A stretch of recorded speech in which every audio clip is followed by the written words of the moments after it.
論理力をアップせよ。ありえない裁判。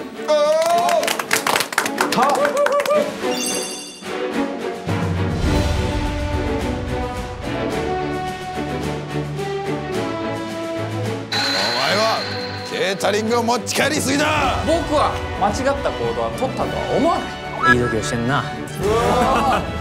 恥ずかしいぞ。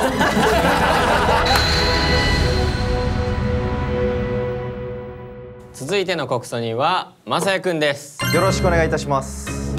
まさやくんが物申したい人を教えてください。いや、まさかここでまた2度目の登場させてしまうなんて思ってもなかったんですけど、佐野雄大。また来たよ。それではまさやくんの弁論タイムスタートです。僕木村雅也が物申したいこと、メンバーの出発時間1分遅れ問題です。これは出た。いいぞ。最初は小さな問題ですがうざいでした。重なり続け、こうして告訴することになりました。ガチなやつよく言った。INI では、車のルールが以前変更されました。以前は罰金というルールがありましたけれども、それがなくなりました。なくなり、出発時間が過ぎたらもう車は行ってしまうというルールができたんですよ。それを数十秒ドライバーさんがマネージャーさんにメンバーが乗った確認、出発するっていう連絡をしている間に乗るメンバーがいます。おるんじゃ。これはそう。はい、有罪だ。あと数秒出れば間に合うのに、なぜか本当に15秒、20秒、30秒遅れてくる。これは一体何なんだろうかということで、今日は告訴手にしに来ました。なるほど。いいぞ。もう負けだこれはもう。これを受けて雄大の反論タイム1分スタート。雄大もう捕まってるわ。捕まってるのそれ。ファイティングフォー。雄大どうした？お前ってか。おい何やってんだお前。暴力で解決しようとしてるぞ。どうした？なんだこいつ。なんだこいつ。身を慎んでください。こいつ。そいつの続けたのお前。終了。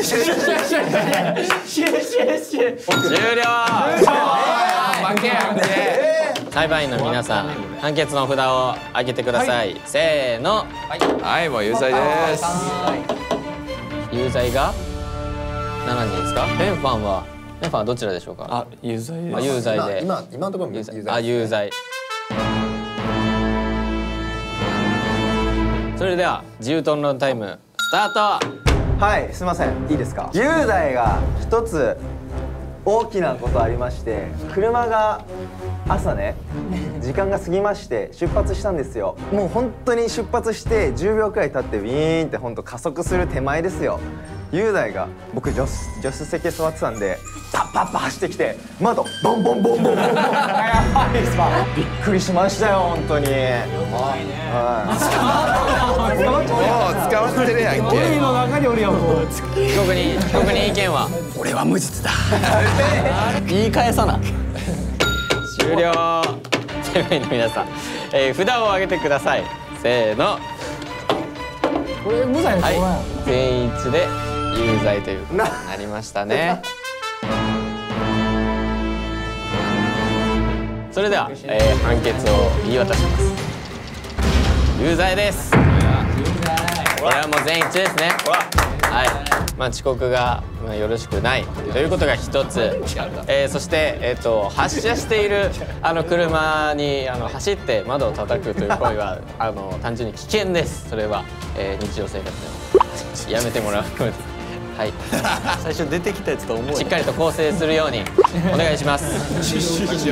はい、それでは最後に仲直りの握手をお願いします。名を改めようかと思います。名を改めるじゃない。新しい名は佐野有罪です。有罪です。続いての告訴人は雄大。めっちゃ出てくる。雄大が物申したい人は誰でしょうか。私が今回告訴したいものは尾崎匠くんです。俺か。それでは雄大の弁論タイム1分間スタート。君の視力はいくつかな。0.75とかですかね。はい。君は 0.75 ないよね。推定 0.1 だ。そう、0.1 といえば普通の人ならば眼鏡をかけてくれる、それかコンタクトをする。ですが尾崎匠君は一切こういう撮影の時にコンタクトもしくは眼鏡をしてこない日があります。その時のカンペみたいなものがありますよね、収録ってあれが読めずに他の代わりにメンバーに「すいません、ちょっと見えない、他のメンバーに読んでもらっていいですか」など自分で暗記してニュアンスを丸砕きして全く違うカンペを読んだり、君はそこが問題だよね。終了。髪の長さが味出してるな。これを受けて、匠の反論タイムです。スタート。なんか悪いとはめちゃくちゃ思ってます。本当にまずはすいませんでした。認めるということで。まだだが人間は成長する生き物だと思ってます。自分は目を鍛えるとともに見えると思ってるんですよ。まだ俺の目の可能性を信じてコンタクトをつけてない。そしてカンペの件ですよね。カンペは覚えたくて暗記したくてあえてしてるんですよ。なるほど。終了。あえてそれでは裁判員の皆さん、判決の札を上げてください。せーの。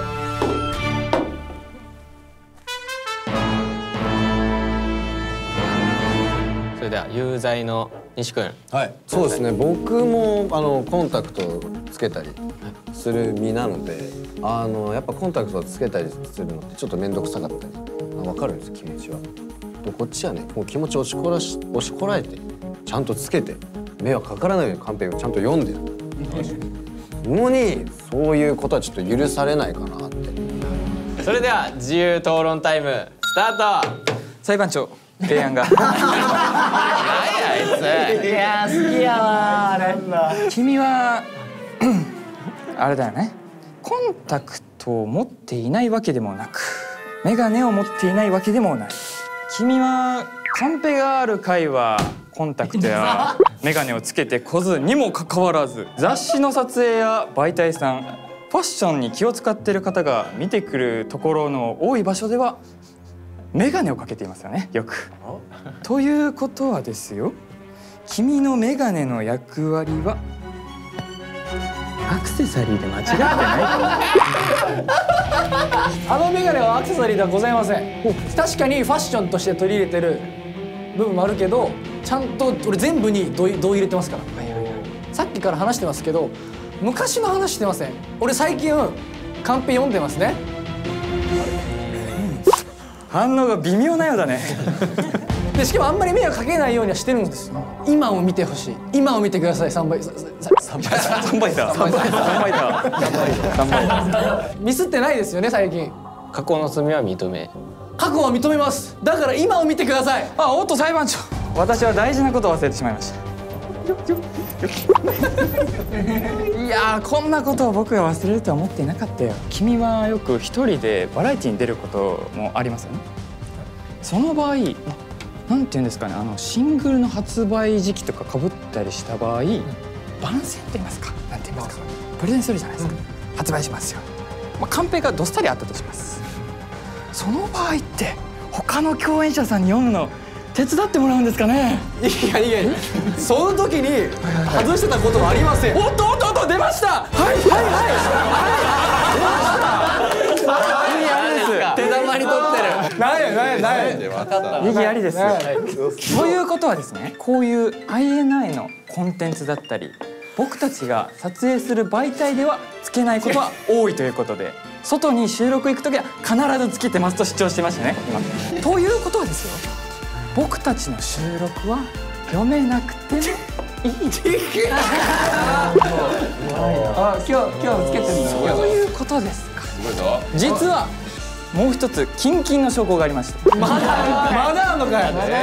最近の YouTube50 万人達成の時の動画の生配信になるんですけど、みんなは前のカンペを見て質問に答えていたんですけども、一一人だけ後ろの近いモニターを見て質問に答えてきた者がいるんですよ。尾崎匠っていうんですけど、その時はどうだったんですかね。最近のことを言っていらっしゃったので。ということで時間です。やば。終了。それでは裁判員の皆さん、札を上げてください。せーの。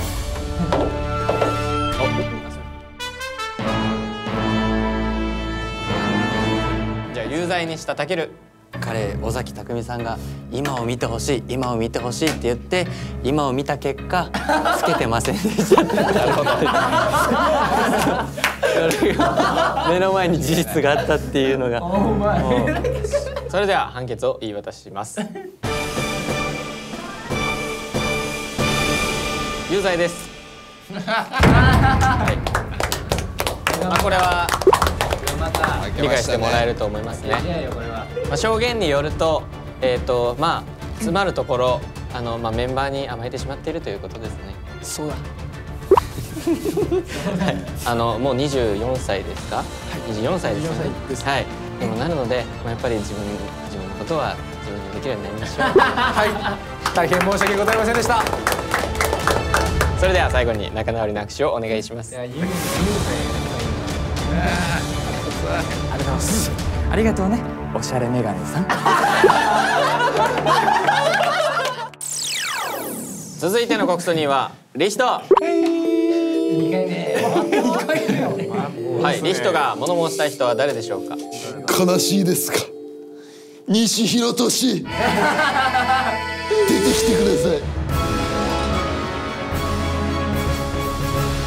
それではリヒトの弁論タイム1分スタート。私は毎晩泣いています。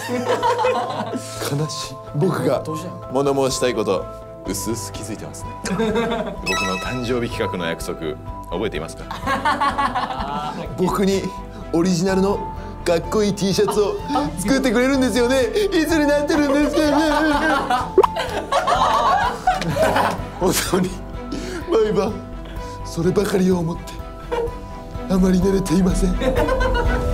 6時間ほどしか寝れてない。6時間寝れてるやん。そしてこれを聞いた後ろの皆様、この誕生日企画忘れられている僕以外の方いるんじゃないですか。もうどうした見てください、僕の手。ここ数年間ずっと指輪なんかつけてないんです。僕はあれをずっと待ってたんです。あの人が約束してくれた一緒に作りに行くアクセサリーを。田島。無罪。これは無罪です。それでは、これを受けて西君と田地君の、反論タイムです。1分間スタート。俺も毎日もう見てくれよ、この人へ。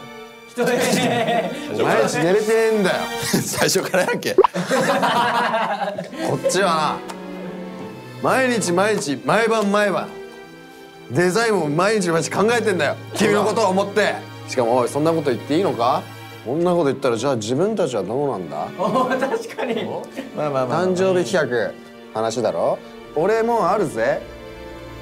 おい、幹事をやってくれるんじゃねえのか。みんなのスケジュールも聞くんじゃねえのか。まだ聞かれてないよな。そうだ。おい、言ってやれ言いたいことなんだったら。フェンファン君、僕はもうずっと考えてます。そのデザインも含めて、いつ渡そうかなという日程も含めて、すごい準備をしているからこそ時間がかかってます。時間かかんだよ。それを理解がないのかな、君たち。はい、終了。今の段階で有罪か無罪か判断を下してください。せーの。心に通ってくれ、みんな自分の心に。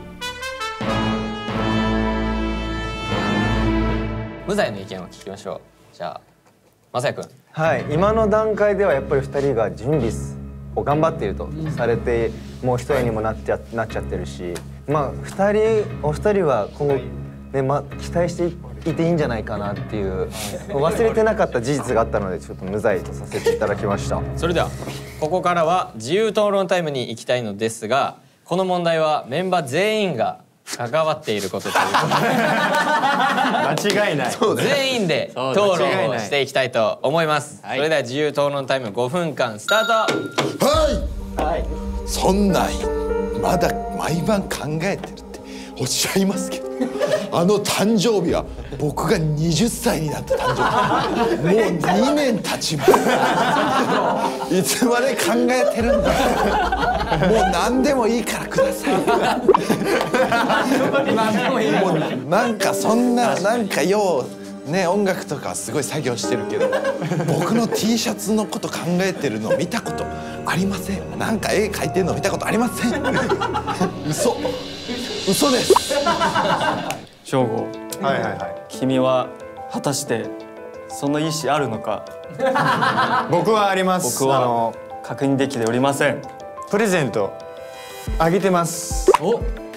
そのまあ誕生日ね、今年もバスソルトあげました。その指輪に関してはありたかったんずっですけど、と考えてるんです。それだけあげられなくて。こんなこと言ってももう2年経つでしょ。こっちも田島君がなんかネットで指輪探してるの見たことありますか。もう2年間。まだその段階じゃないんです。なんで何の段階や。まず東京ではいアクセサリー作れるところ調べました。一応知ってます。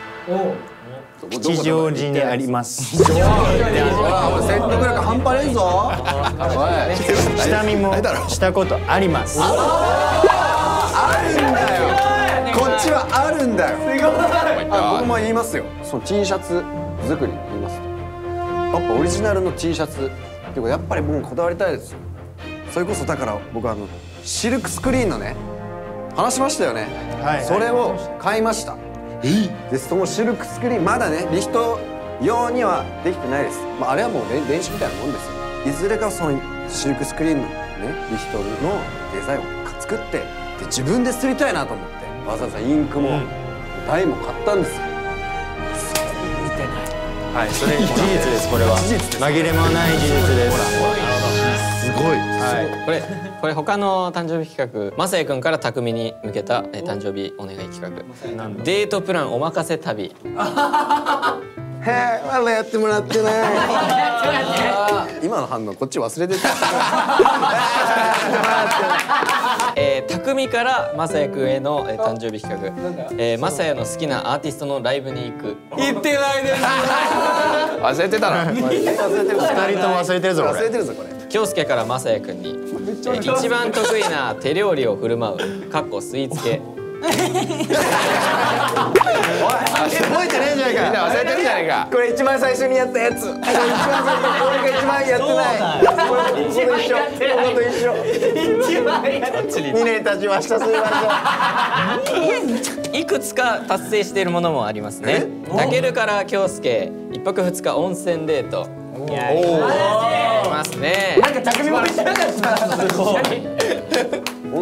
ごい。なぜか匠もいる。匠もいたな。タジ君から僕に家にご飯を作りに来てほしいハヤシライス作りましたね。結構初期ですよ。ありましたね。はい。ジンから西君に焼肉デートに連れてって。これ行きましたね。おお。一応まあ Vlog で出させてもらいました。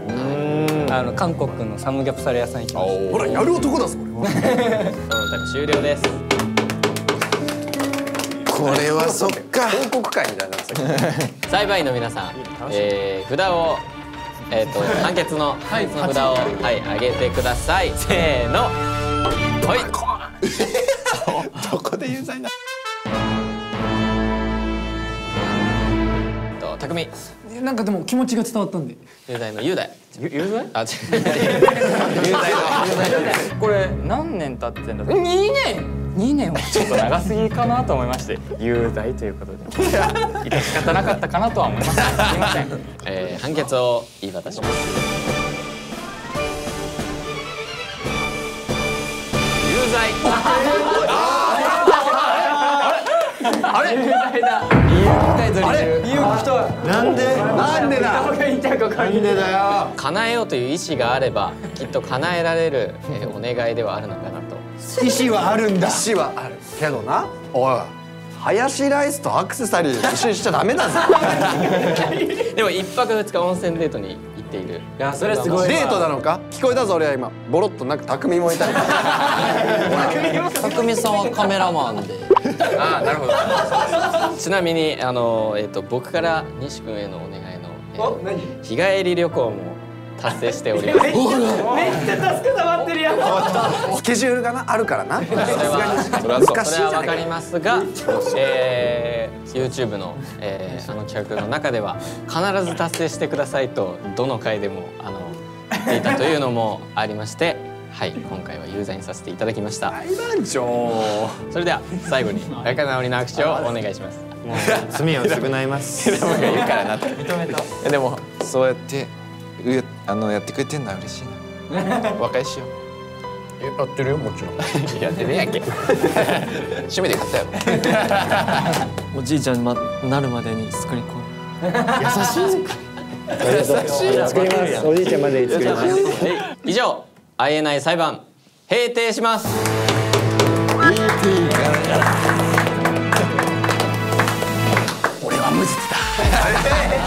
君のメガネの役割はアクセサリーで間違ってない。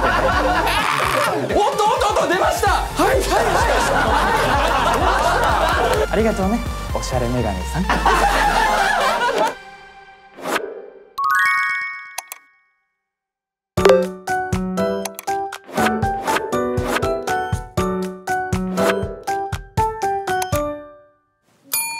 あなたはどっち？ヒロトの究極二択討論第2回目。来ました。はい、ということで今回もね僕西尾がゲストメンバーと究極の二択質問でディベート対決をしていきたいと思います。はい、前回は、雄大さんとのね勝負で惜しくも負けてしまいました。ちょっとやっぱ彼は強いですね、やっぱり見ましたかちょっとな、あの人強いかもしれないですね。強すぎるしちょっと嫌味っぽいところがな本当に嫌なんだよな、負けた時に。嫌ですね。ちょっとあれ一番ディベートしたくなかった相手でしたね。はい。ということで、ね、今回は別のゲストを呼んでます。はい。この方です。なんでみんなこのテンションで来るの？なんか嫌ですねこの入り方は。このテンションでしか来ないじゃん。コミカド健介です。よろしくお願いします。好きなドラマはリーガルハイです。お願いします。はい。どうですかジンさん。急にジンさんになってしまってそんなキャラ作ってもらって申し訳ないですけど、ジンさんどうですか。いや僕苦手ですこういう。あ苦手。はい。おなんか小学校の時にこういうのやったことあるんですよ。はいはいはい。ボロ負け。もう全然勝てませんでした。苦手ということで。苦手ですこういう。はい。では早速ディベートいきたいと思うんですが、今回していただくディベートの内容はスマホが1日1時間しか触れないか、家の近所にコンビニが一つもない。これはもうスーパーとかもないようにしましょうか。なるほど。ちょっと生活困るレベルの。はい。じゃあこれ振り分けたいと思います。はい。ひろとくん、コンビニが一つもがいい。どっちがいいか。はいはい。コンビニ。だからスマホを使いたい。スマホが使いたい派。はい。ってことで。はい。逆にしますか。おいおいちょっと待ってくれよ。いいですか。いいですか。おい。スマホが使える。1時間だけ。そう1時間しか使えない。もう全然コンビニとかあります。スーパーとか生活は困ります。の方がいいよっていう。はい。でジンは近くにコンビニやスーパーとか一つもないですが、まあ携帯は好き放題使える。まあそうですね。はい。はいです。制限時間2分です。はい。よーい。スタート。まずね、コンビニはコンビニスーパーもうこれ衣食住に関わることです。しかも僕たち結構朝早くから夜中まで仕事してるじゃないですか。はい、でこうご飯お腹空いたなってなった時に近くにコンビニがないと、やっぱ24時間やってるところじゃないと、どうしてもご飯食べに行けたり買い物できない、コンビニはなくてはならないものだ。はい。そうですね。僕そう考えたんですよ。ウーバーイーツしちゃえばいいなと思いまして、それをもうウーバーイーツスマホ片手でピッてやっただけでもうご飯の話じゃないです、正直言って。違いますか。コンビニっていうのは本当にじゃあ例えばシャンプー、トイレットペーパー、ティッシュ、緊急の時用にお水とかいろいろあるでしょ。必要なものが揃ってる。コンビニがまずそもそも近くにない時点で、ウーバーもう届かないです。ダメです。ダメです。ウーバー来ちゃダメです。すごい今便利な時代なんで、もう本当ネットでねこうやって買うこともできるんですよね。いや今のこの社会現象としてはみんなスマホをいじりすぎです。いじりすぎだからみんなこうストレートネックになっちゃったり、いろんなね内面的にもなんかちょっとね性格的な部分でもなんか変わってしまったり、ちょっと待ってください。これ20秒。その携帯1時間生活することによってもっともっと人間的にも明るくなる。はい。仕事的にもねそのスマホって結構大事なんですけども、連絡したい時にするで来た時に対応しなきゃいけない、そういうのもありますからね。車用はもう普通のガラケーで大丈夫です。車用はガラケー。なるほど。終了。それもあるね確かに。はい。じゃあもう早速いいですか。はい。もう決まりましたか。はい決まりました。よし。今回の勝者はひろとくん。よっしゃー負けた。これは結構不利でしたね、ひろとくんね。ね、不利だよね、だいぶ。ただ押してました、ちゃんと。よしよしよし。ちょっとね、ジンのこの押しの弱さがね、もうちょいいけたんじゃないかなと。ぐいぐい行くことの大事さ。そうっすね。そうすることになったかも正しいかのように。そうですそうです。その勢いは結構条件的にはね不利だったと思うんですが。すごいプロ大御所の方です。まあねこういうのはねラジオで藤巻きゅうりよくやってますので。藤巻きゅうり。はい。これはちょっとねジン君もうちょっと頑張っていただいてね。すいません。また期待させてください。どうでした今回。いややっぱりねお題難しかったんですけど。ちょっと難しかったですね今回ね。ちょっと万年をねかわいそうですけど。まあこの後携帯取り上げたいと思います。ちょっと腹立つのはそのあんまりこの負けた感出さないからちょっと腹立つですね。悔しいとかじゃなくあそっか負けちゃったみたいな感じがちょっと腹立ちますけどねこれは。ありがとうございます。はいありがとうございました。以上ひろとの究極二択討論でした。また来週。